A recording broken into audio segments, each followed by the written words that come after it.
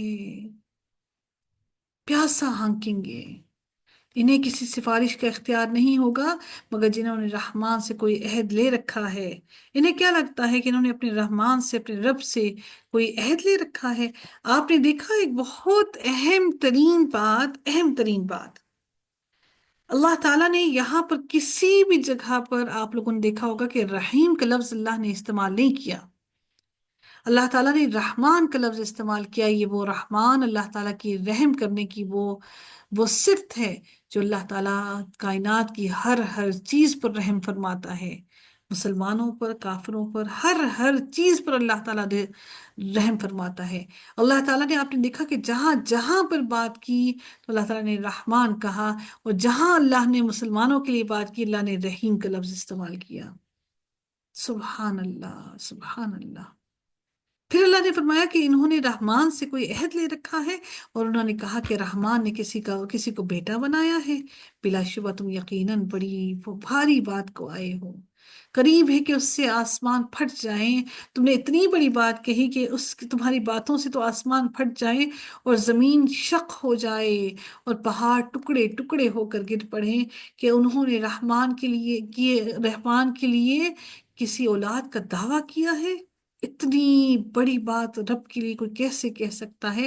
حالانکہ رحمان کے لائق نہیں کہ وہ کسی کو اولاد بنائے۔ اولاد کی تو ہم جیسے کمزوروں کو ضرورت ہوتی ہے کہ ہمیں بڑھاپے میں سہارا دے گی، ہم جیسے لوگوں کو ضرورت ہوتی ہے کہ ہم بیمار ہوں گے تو ہمیں ڈاکٹر کے پاس لے کر جائے گی، ہم جیسے لوگوں کو ضرورت ہوتی ہے کہ ہم تنہائی سے ڈرتے ہیں۔ رحمان کی تمام کائنات تابع ہے، رحمان کو اولاد کی کیا ضرورت ہے؟ آسمان و زمین میں جو کچھ بھی ہے رحمان کے پاس غلام بن کر ہی آنے والا ہے۔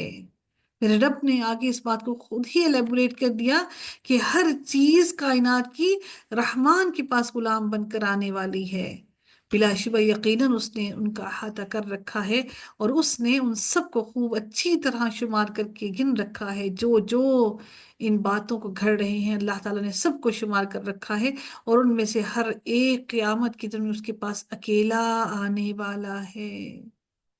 ابھی دنیا میں ساری اولاد، گھر بار بھی، بچے، شوہر، بہن بھائی، سب کے ساتھ مل بیٹھے ہیں۔ روز قیامت انسان اکیلا اللہ کے سامنے کھڑا ہوگا، بیوی شوہر کے پاس جائے گی، شوہر بیوی سے مانگے گا نیکیاں، ماں باپ چھوڑ جائیں گے، ماں باپ اولاد کو چھوڑ دیں گے، سب کے سب اپنی جان کو بچانے کے چکر میں ہوں گے اور کہیں گے نفسی نفسی نفسی، اے اللہ تو مجھے بچا لے، مجھے بچا لے۔ اور میرے نبی کہیں گے امتی امتی امتی، اے اللہ میری امت کو بچا لے، میری امت کو بچا لے۔ پھر ہماری نبی سے محبت بس اتنی ہی ہے کہ ہم جیسا دل کیا ہم نے دین میں شامل کر لیا، جو دل کیا ڈال لیا۔ جب ہر کوئی، ہر نبی اپنے لیے یہی کہے گا نفسی نفسی نفسی، اور میرے نبی، ہمارے نبی کہیں گے امتی امتی امتی، کہ اللہ میری امت، میری امت، میرے اللہ میری امت۔ اللہ روز قیامت ہمیں اپنے نبی کے سامنے، اپنی بارگاہ میں، اپنے سامنے ہمیں شرمندہ نہ کر، بے شک ہم بہت گناہگار ہیں۔